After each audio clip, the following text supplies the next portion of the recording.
Good morning, class. My name is Vito Ferrara, and today I'm going to give my final speech of why voucher-based education outperforms the traditional public funded schools. This is my final speech for my Fundamental of Speech SPC 1608 class.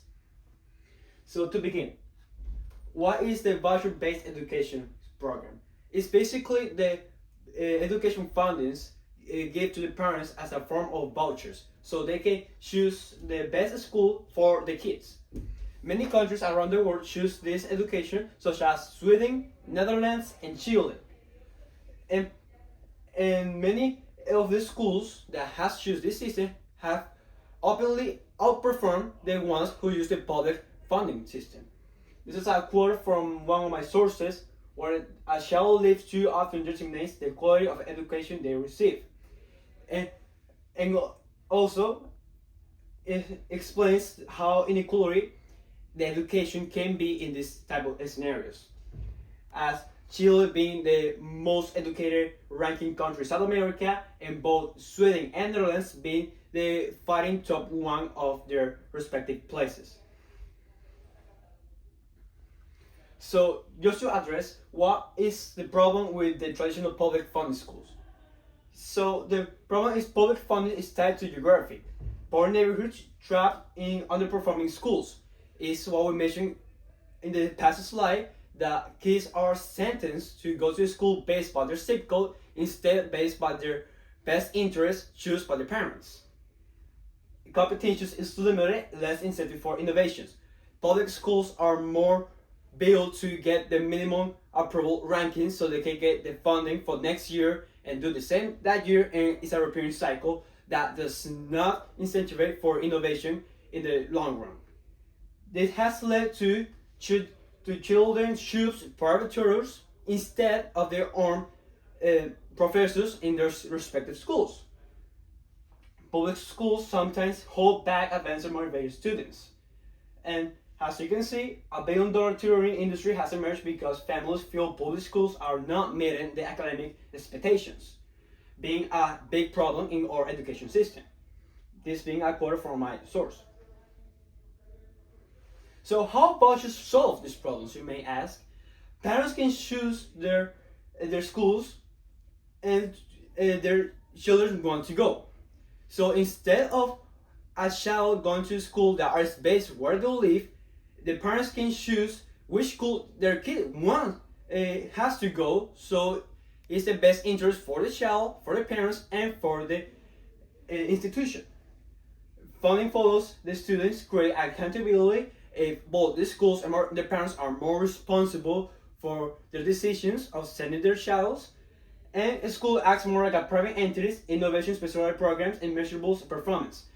Basically, schools acts like private companies, parents be the customers, and the child being the service, which they always trying to compete so they can outperform their other schools, and that institute more competition. As well, having better professors that leads to better funding for the professors, better infrastructure for the institutions, and more opportunities in the future. What voucher system looks like in the practice? Parents compare schools, the way customer compare services. This is what we're talking about. Parents can choose their schools as like a companies of food or other services. The schools compete to provide better teachers, safe environment, strong academic results.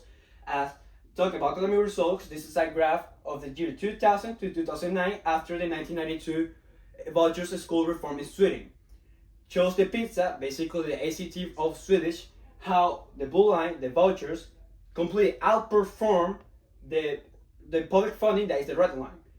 Even after like a small decay in the year 2007, you still have a huge advantage, and the public school is not helping itself either.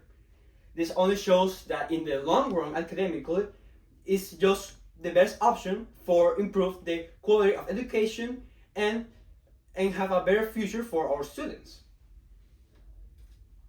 What you can do supports a school legislation, as Argentina just did, passing their new president who supported this idea and want to replicate the system that Chile had in their country, where it's seen most results in private schools, mainly their solution to the public ones to replace ones.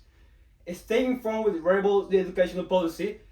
This is like a dangerous topic because a private school has more liberty when it comes in which materials they want to teach your kids. However, this is not a bad thing because they are expanded more instead of being conformist in the old system we had on the education system that has clearly not shows any advance whatsoever. And advocate for parenting driven educational funding. It always the parents' interest first and know the regional school that children needs to go to their school because they live in the area instead of being the best educational future for your kid. Basically, parents having the priority over the public schools. Student transition to the voucher system has not only improved the education system, but also has improved public finances. They expanded to more finance education that is not very notable in public schools. Being one of the richest countries that has also had more competitive education market with the model performer gains. This been shown as schools are improved more in this system than the public funding ones, and great flexibility in the labor market. This means that people who went to these voucher private schools have a better future in the labor market that put them above the ones who went to the red line, to the public funding. Competition improve educational quality. We will talk about this. Schools as private entities integrate competition and attract more parents as customers. Schools don't rely on public funding but their own merits. Schools can fail and go below the competition line and not be supported by the government fundings, even though they fail to accomplish their goals. Kids have an experimental higher education level. This means that these kids that go to private schools are not following the same traditional path that the public schools has. So they go to different path that has proven to outperform and to be better at, in other words, to the public funding. Parents can rely choosing their school for quality instead of cyclical assignations. We talked about this before. Schools, you can choose schools based on your own interests instead of being on your county.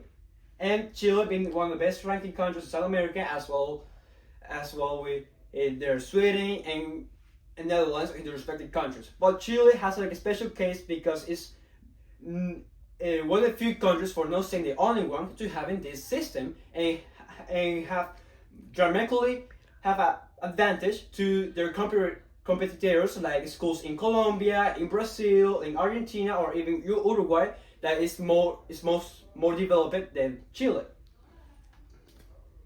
Evidence public schools hold students back after the reform of No Child Left Behind that IC2 translates to No Child Alone to go beyond. It has led students to choose private tutors, as we see before. Students rely more on private tutors, and students who choose private tutors outperform those who doesn't. This shows in the latest ACT graphs that students who choose private tutors completely outperform those ones who don't, and not even is like an economical struggle, but I see more like a failure of the system because the public school is responsible for these failures instead of the student itself. Here are my citations, and thank you for your presentation.